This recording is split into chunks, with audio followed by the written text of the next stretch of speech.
اور خدا کہہ رہا ہے کہ میں نے اپنے نبی کو دین کے ساتھ بھیجا اور حق کے ساتھ بھیجا لِیَظْهِرَهُ عَلَى دِینِ كُلِّهِ، تاکہ دنیا کے تمام ادیان پہ میرے رسول کا دین غالب آئے۔ یہ ہے بھیجنے کا مقصد۔ لیکن مشاہدہ یہ ہے کہ رسول کو ماننے والے بہت کم ہیں، رسول کے منکر زیادہ ہیں۔ 1400 سال گزر جانے کے بعد اللہ نے ان دونوں دعووں کی دلیل نہیں ملی۔ قرآن کے حافظوں سے پوچھو، قرآن کے حفظ کرنے والوں سے پوچھو، قرآن کو رٹا لگانے والوں سے پوچھو کہ توحید کی حفاظت کون کر رہا ہے؟ اس کی صداقت داؤ پہ لگی ہوئی ہے۔ قرآن کہہ رہا ہے کہ میں تمام دینوں پہ غالب کر دوں گا، اس اپنے دین کو تمام ادیان پہ غالب کر دوں گا۔ تو بظاہر تو ہمیں ایسا کچھ نظر نہیں آ رہا، بظاہر تو ہمیں نہیں نظر آ رہا کہ اسلام تمام دینوں پہ غالب آ چکا ہے۔ تو اب نبی تو دنیا میں آنا کوئی نہیں ہے، رسول تو دنیا میں آنا کوئی نہیں ہے، تو کیا کہ خدا کا دعویٰ ادھورے کا ادھورا رہ گیا؟ معاذ اللہ، کیا اس آیت کا ابھی تک دعویٰ مکمل نہیں ہوا کہ میں اس دین کو تمام ادیان پہ غالب کر دوں گا؟ تو یہ خدا ان ادیان پہ جب غالب کرے گا تو کب غالب کرے گا؟ فرمائے ذالک یکون عند قیام القائم، جب ہمارا قائم آ جائے گا تو اللہ اس دین کو تمام دینوں پہ غالب کر دے گا۔ کیا بات ہے! نعرہ حیدری! علی ہے۔ توحید کی صداقت کی آبرو بچے گی تو قائم کے آنے کی صورت میں، مشرق سے مغرب، شمال سے جنوب، جو اللہ منوا دے گا اور دین محمدی کو پھیلا دے گا۔ بے شک۔ قدرت کاملہ رکھنے والا خدا باوجود قدرت کے صدیوں سے اپنی صداقت پر یہ داغ برداشت کر رہا ہے، لیکن دعویٰ کو دلیل نہیں دے رہا۔ اس وقت دے گا جب میرے آقا اور میرے مولا کو دنیا میں بھیج، جب اللہ یہی چاہتا ہے کہ میرا کام ان کے ذریعے سے ہو، خدا یہ چاہتا ہے کہ میرا دین ان کے ذریعے سے غالب ہو۔ تو میرے مولا کی اگلی خصوصیت یہ ہے کہ میرا مالک، میرے وقت کے امام، قائم آل محمد۔ اب یہ لفظ سنیے گا، بہت خوبصورت جملہ۔ میرے مولا، میرے قائم وہ پورا کریں گے جو خدا چاہتا ہے۔ خدا کی منشا ہے کہ میرا دین تمام ادیان پہ غالب آ جائے، لیکن ابھی تک غالب نہیں آیا۔ کس کے ذریعے سے غالب آئے گا؟ قائم آل محمد کے ذریعے سے۔ تو پھر میں جملہ کہنے کی یہاں اجازت چاہوں گا کہ جو اللہ چاہتا ہے وہ بھی قائم کے ذریعے پورا ہوگا۔ تو جو خدا کی چاہت کو پورا کر سکتا ہے وہ اپنے ماننے والوں کی چاہت کو پورا کیوں نہیں کر سکتا؟ کیا بات ہے! کیا بات ہے! بہت خوب جی علامہ۔ نعرہ یہ صرف اور صرف حیدری! یہ کہا ہے کہ یہ خوش نصیبی ہے شیعوں کی کہ ان کے پاس ایسا امام ہے۔ کیا بات ہے! یہ خصوصیت باقی کسی کے پاس نہیں ہے، صرف تمہارے زمانے کے امام کے پاس ہے۔ آپ سے پہلے جتنے بھی امام گزرے، ہر باپ اپنے بیٹے سے افضل اور ہر بیٹا اپنے باپ سے مفضول۔ حسن اور حسین علیہ السلام امام ہیں، لیکن ان دونوں علیہم السلام سے افضل جو ہیں وہ مولا علی۔ مولا سید الساجدین امام ہے، لیکن امام حسین افضل ہے۔ مولا امام محمد باقر علیہ السلام امام ہے، لیکن مولا سید الساجدین افضل ہیں۔ ہر امام اپنے بعد آنے والے امام اپنے بیٹے سے افضل، لیکن ایک خصوصیت ان 11 کے بعد میرے 12ویں کے پاس،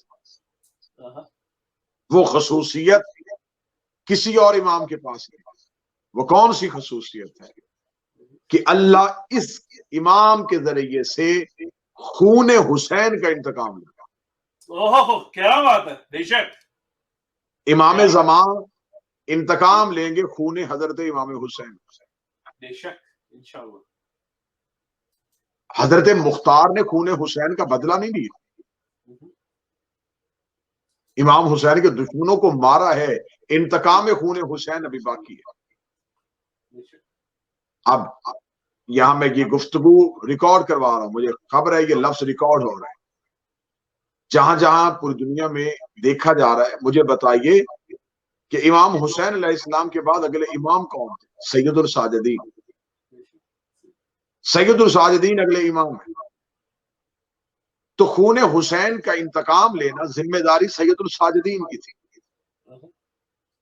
چلیں آپ یہ کہتے ہیں کہ سید الساجدین کا زیادہ عرصہ مدت قید میں گزر گئی، اگلے امام محمد باقر خون حسین کا انتقام وہ لے لیتے، خون حسین کا انتقام امام جعفر صادق لے لیتے، خون حسین علیہ السلام کا انتقام امام موسیٰ کاظم سے نہیں لیوائے گا، امام رضا علیہ السلام سے نہیں لیتے۔ یہ خون امام حسین علیہ السلام کا انتقام ولی العصر کیوں لے؟ آخر یہ واقعہ، یہ حادثہ اس امام کے دور میں نہیں ہوا، اور یہ امام حسین کے فوراً بعد نہیں ہے. امام حسین علیہ السلام کی اتنا عرصہ کے بعد جو امام آ رہا ہے وہ اتنا عرصہ پہلے ہونے والے خون کا انتقام کیوں لے گا؟ تو میرا خیال ہے کہ اس کو اگر میں پھیلاؤں گا تو تاریخی اعتبار سے بات پھیلے گی، مختصر کروں گا تو ایک ہی جملے میں مختصر ہو جائے گی، اور اگر آپ ذہنی طور پہ بیدار ہیں تو جملہ آپ قبول کریں گے. اگر مولا سید الساجدین خون حسین کا انتقام لیتے تو صرف اس دور کے یزیدیوں سے انتقام خون حسین قائم کے ذمے اس لیے ہے تاکہ قیامت تک کے یزیدیوں سے انتقام لے سکے. کیا بات ہے، بہت خوب. نعرہ حیدری علی ہے. امام ولی العصر نے جو انتقام لینا ہے وہ صرف اور صرف اس دور کا انتقام نہیں لینا، بلکہ ہر دور کے دشمن حسین سے، ہر دور کے دشمن امام سے انتقام لینا. بے شک. سرکار کی فضیلت میں سے ایک افضل ترین فضیلت جو تمام آئمہ سے افضل ہے، کیونکہ امام حسین علیہ السلام کی قربانی جو ہے وہ عام قربانی نہیں ہے. امام حسین علیہ السلام کی قربانی بقائے توحید کی قربانی ہے، اور امام حسین علیہ السلام کی اس قربانی کا جو بدلہ لے گا، امام حسین علیہ السلام کے اس خون کا جو بدلہ لے گا، وہ کوئی اور امام نہیں، صرف میرے مولا و آقا سرکار حضرت ولی اللہ صلی اللہ علیہ وسلم. بے شک.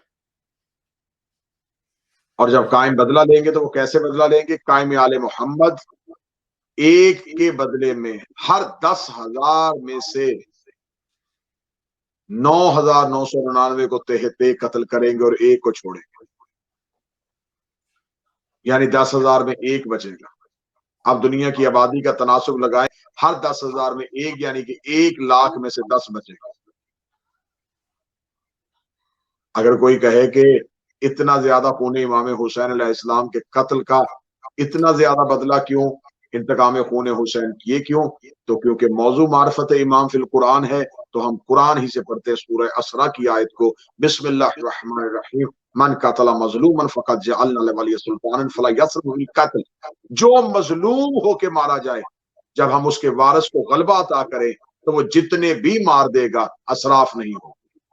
کیا بات، کیا بات ہے.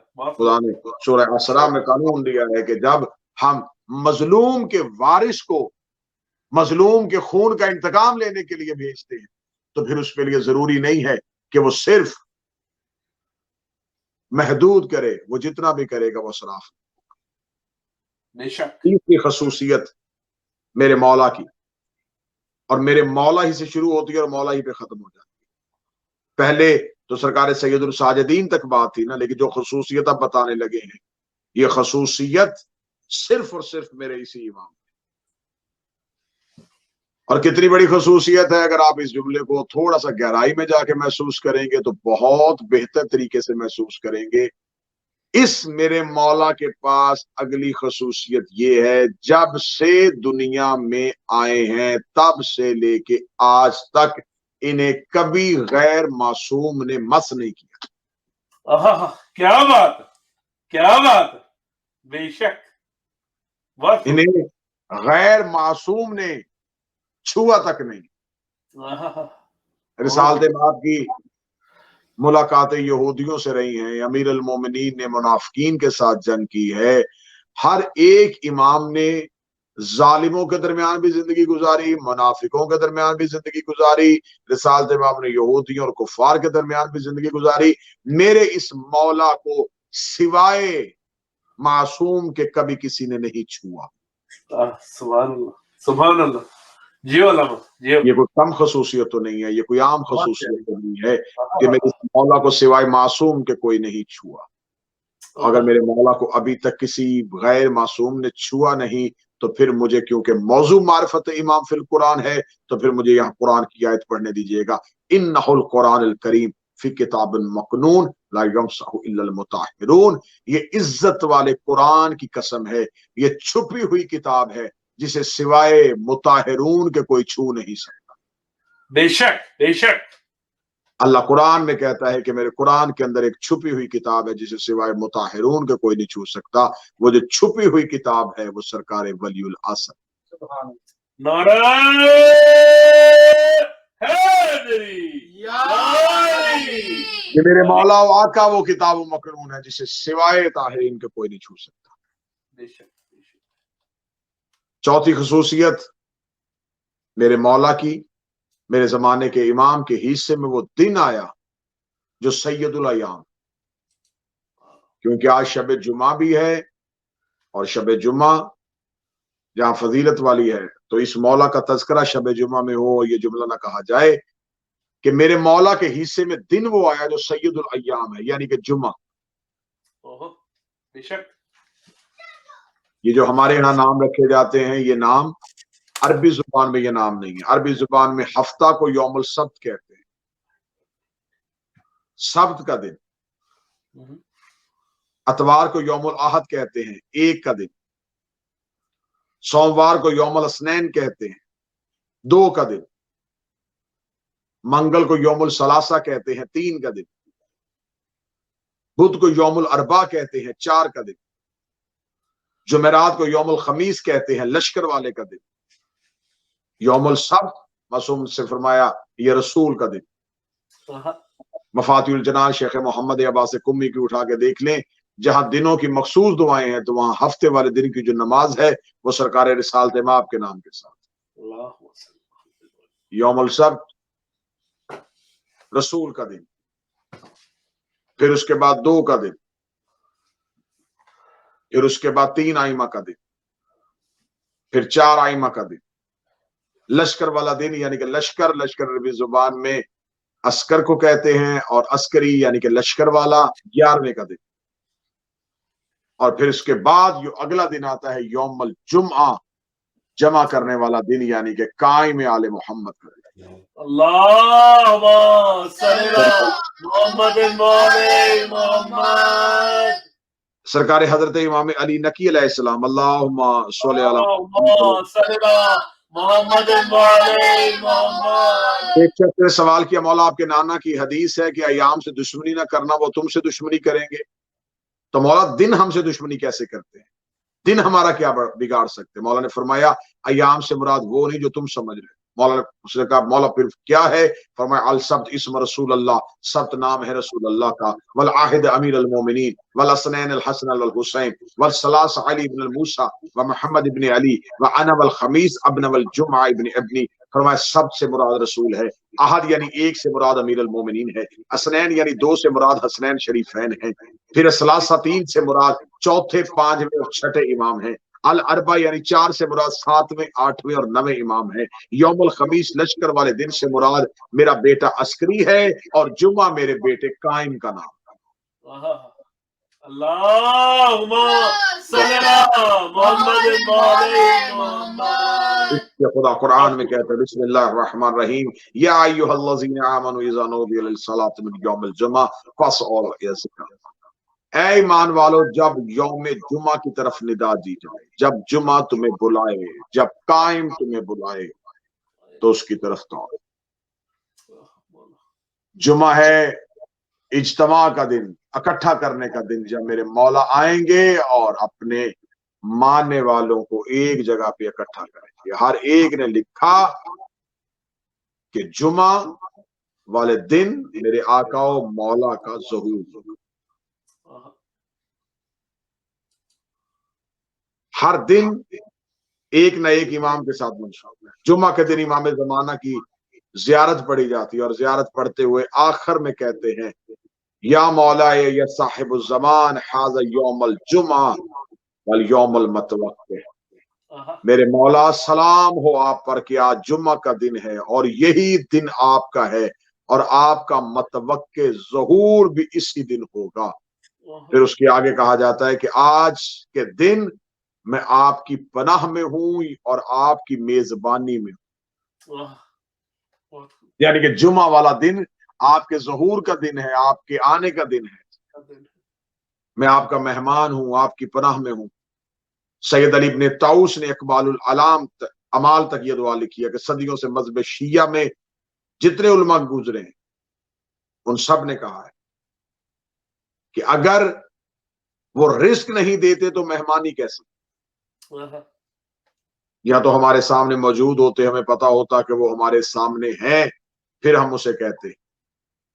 تو معصوم سے پوچھا گیا، مولا نے فرمایا کوئی مشرق میں ہے، کوئی مغرب میں ہے، کوئی شمال میں ہے، کوئی جنوب میں ہے، روئے زمین پر بسنے والے ہر شیعہ کو یہ حکم ہے کہ وہ جمعہ والے دن یہ کہے مولا میں تیرا مہمان ہوں، میں تیری پناہ میں ہوں، کیونکہ جمعہ میرے قائم کا دن۔ یہ خصوصیت میرے زمانے کے امام کے ساتھ منسوب ہے، جو سید الایام ہے، جو برکتوں والا دن ہے، اسے اپنے اس مولا و آقا کے ساتھ منسوب کیا گیا۔ مولا کا نام لینا مولا کے ظہور تک ممنوع ہے، مولا کا نام نہیں لے سکتے آپ۔ مولا کو القابات کے ساتھ پکار سکتے ہیں، جو مولا کا حقیقی اسم ہے، جو نبی کا اسم ہے، اس اسم سے پکارنا مولا کے ظہور تک منع ہے۔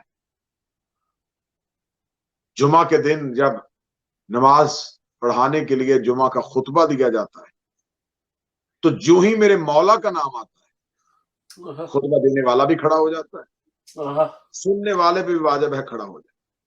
بے شک۔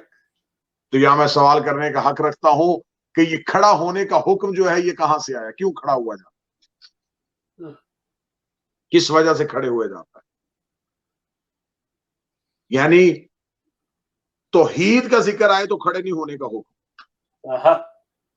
اس خطبے میں خدا کا نام ہے لیکن بیٹھے رہے، رسول کا نام بیٹھے رہو، علی کا نام بیٹھے رہو، 11 کے 11 آئمہ کے نام آتے اٹھنے کا حکم ہے، لیکن جو ہی 12ویں مولا کا نام آئے تو اب اٹھو۔ اب یہ جو پہلے آئمہ تھے یا اللہ کی بات تھی تو کیا ان کی تعظیم واجب نہیں تھی؟ تعظیم ان کی بھی تھی، لیکن اس امام کے نام پہ اٹھنے کے لیے کیوں کہا؟ ہمارے دل مشیت الہی کا ظرف ہیں تو یقیناً آئمہ نے اللہ کے حکم سے ایسا کیا ہوگا۔ ہم جو کرتے ہیں اس کا مطلب ہے کہ ہم اپنی مرضی سے تو نہیں کرتے، اس کا مطلب کسی نہ کسی امام نے ایسا کیا۔ بے شک آئمہ نے ایسا کیا تو کس وجہ سے کیا؟ یقیناً رسول نے ایسا کیا۔ تو یہ مولا کے نام پہ تعظیماً اٹھنے کا یہ راز کیا ہے؟ احترام کا حکم جو دیا گیا ہے، اے میرے مولا، رسول کا نام آیا تعظیماً نہیں اٹھے، حسن کا نام آیا تعظیماً نہیں اٹھے، مولا حسین کا نام آیا تعظیماً نہیں اٹھے، تو کون سا ایسا اسم ہے جس کے نام پہ اٹھنے کا حکم ہے؟ وہ میرے قائم کا نام ہے۔ تو امام سے پوچھا گیا قائم کے نام پہ اٹھنے کا حکم کیوں ہے؟ فرمایا اس لیے کہ یہ ہمارے قائم کا تذکرہ ہے، اس پہ مومن اس لیے اٹھ کے کھڑا ہو جاتا ہے کہ ہر وقت امام کی نصرت کے لیے اپنے آپ کو ایسے ہی کھڑے رکھو۔ کیا بات ہے، نعرہ حیدری علی حق، کیا بات۔